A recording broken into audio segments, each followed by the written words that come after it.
I'm telling you, embrace it, because it's inevitable. I didn't quit. I didn't fall back, but I continued to fail, and fail. But it didn't matter, because you know what? There's an old saying, you hang around the barbershop long enough, sooner or later you're gonna get a haircut. So you will catch a break, and I did catch a break. But the other person over here was grateful for it. When it came time to fix up the house, improve the house, add more on to the house, or maybe you had another house to give away, who would you give the house to? Are you going through it, or are you growing through it? Are you bigger and better because of it? Because it's not going to leave you until you grow through it.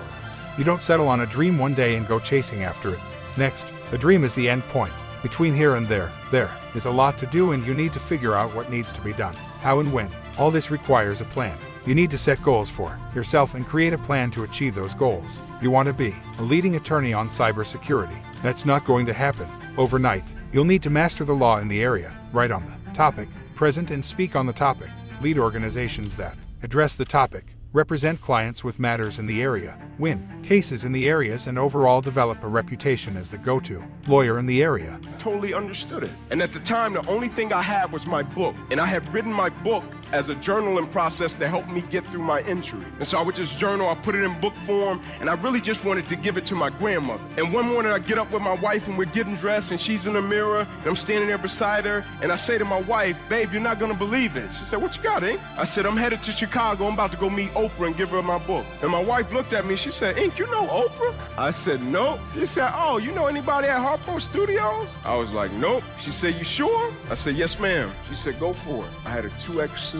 I had a little bit over $200 to my name, and I had my truck. I went, I jumped in my truck, praying. I'm like, Lord, please don't let me catch a flat. I catch a flat, it's over with. And I start driving, and I get to Chattanooga, and I call my buddy Jeff, that's in Knoxville. Jeff picks up. Jeff's an attorney. He's well off. All right, he's my buddy. I call him. Jeff picks up and says, Ink, what's up? I said, Jeff, you're not gonna believe it. He said, what you got, Ink? I said, man, I'm headed to Chicago to meet Oprah. I'm about to give it a book. Jeff says, oh, Ink, you know Oprah? Here's my second point about failure. If you don't fail, you're not even trying. I'll say it again. If you don't fail, you're not even trying. My wife told me this great expression. To get something you never had, you have to do something you never did. Les Brown's a motivational speaker. He made an analogy about this. He says, imagine you're on your deathbed, and standing around your deathbed are the ghosts representing your unfulfilled potential.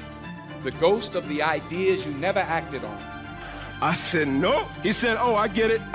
Ink, I understand you're a highly ambitious person, but I need you to hang this phone up and call me back when you get to Knoxville. Chances of that happening is slim to none. I call Jeff when I get to Knoxville. Jeff picks up. He says, you're still going, aren't you? I said, yep. He says, stop by and pick me up. I'm gonna ride with you because I don't want you to be too disappointed when it doesn't happen. I pick Jeff up. We get to Chicago that night. Jeff goes up. Jeff gets us a room. Next morning we get up. I go to the front desk. I'm asking for directions. Jeff is standing in the corner getting ready to go work out. I get directions. I'm going to walk out of the building. Jeff jogs over. He says, Ink, wait. He said, I'm going to go with you, man. I'm going to get us a taxi. I don't want you to be too disappointed when it doesn't happen. We pull up to Harpo Studios in the taxi. Place is massive. People everywhere. It's when our last shows were happening. We get out of the car. Jeff says to me, hey, Ink, I'm going across the street to this coffee shop. I'm sure this won't be long. I'll see you in a minute. I get the book. I walk around the building. Every door that will open, I will run into the door. And I would say, hey, man, I'm Inky Johnson. I drove up from Atlanta. I want to get open my book. And they would say, get out of here. We don't do that. The ghost of the talents you didn't use. And they're standing around your bed, angry, disappointed, and upset. They say, we came to you because you could have brought us to life, they say. And now we have to go to the grave together. So I ask you today, how many ghosts are going to be around your bed when you're tired? You got to give it everything you got, whether it's your time, your talent, your prayers, or your treasures. Because remember this, you will never see a U-Haul behind a hearse. You can't take it with you. The question is, what are you going to do with what you have? I'm not talking about how much you have. Some of you are business majors. Some of you are theologians, nurses, sociologists. Some of you have money. Some of you have patience. Some of you have kindness. Some of you have love. Dreams require work, a lot of it, to make them a reality. The bigger the dream, the more the work. The higher the goals you set for yourself, the higher the climb. Becoming a partner is a lot of work. Becoming a practice chair takes more work. Becoming managing partner takes even more work. Becoming a top rainmaker is even more work. There are no shortcuts. This book isn't about shortcuts. There are no get-rich-quick schemes. You have a dream, you develop a plan to achieve the dream, and you work hard to accomplish the plan. That's it. What I have to say isn't novel nor revolutionary.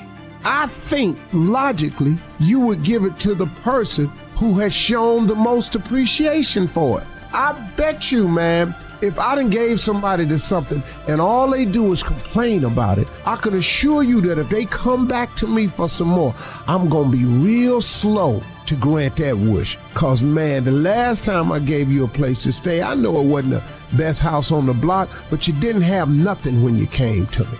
And I gave that to you. That the more gratitude you show, the more grateful you are, the more blessings can come your way. It only makes sense. But their success, agonizingly displayed before you, makes you despair of life until David says in 37:1, fret not thyself over evildoers, how they prosper in their own way, they shall soon be cut off. He says, in other words, don't make a permanent decision over a temporary circumstance. He says, don't allow a moment of agony to make you draw a conclusion about life prematurely. Because if you just keep on walking with God, God has a way of making everything all right. I was going through a major challenge in my life that was wearing me out, that was using me. And one of my students told me in a class that I was teaching, Lessons in Truth, she said, Les, until you handle it with grace, it will stay in your face. And it stayed there a long time. So that's why I'm telling you, gratitude is the best gift that you can give yourself. Do you understand? Negativity, let me just give you this and move on. Negativity, you can protect yourself from negativity. And that's what stops most people, negative thought. You can coat your mind from negativity. It's a real simple exercise to do. I do it every morning before I walk out the door. So I walk out as a positive. You know, I get tired sometimes. That's different from being negative, because I get mentally drained from my job at times.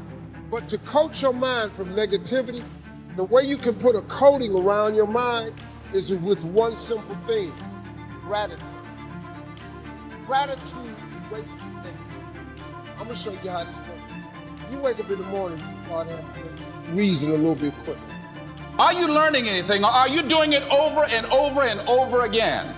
Insanity is doing the same thing in the same way, expecting a different outcome. I find so many passive Christians who have been taught the type of faith that anesthetizes your dream, originally given to us as a tranquilizer to make us content for heaven while others possess earth. My faith is a radical faith. It's not a passive faith. It's not an indifferent faith. It's not a faith that will take down on what the scriptures has promised me. You can't just sit on your couch and wait on the Lord.